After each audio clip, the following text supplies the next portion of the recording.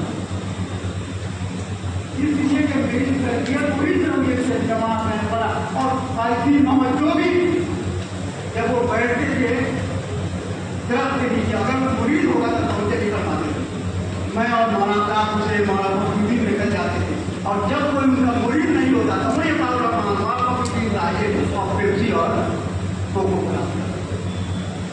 مولانا صاحب صاحب کے ساتھ ایک دو سفارت خانوں میں جانے کا موقع ملا، شیخ نواز نے کہا کہ سفارت خانے میں چلنا ہے معاملہ، وہاں مولانا عربی میں تقریر کی، وہ وہ کہہ رہے تھے وہ ٹھیک ہے عربی کی تقریر کی، اور چائے بغائے ملاقات ہو گئی حضرت مولانا سے، بہت اچھے آدمی تھے، مسکراتے تھے، وجیح آدمی تھے، شکل و صورت کے اعتبار سے نہایت ہی وجیح آدمی تھی، معروف آدمی تھی، اور ان کی جو پگڑی ہوتی تھی وہ بہت ہی معروف ہوا کرتی تھی۔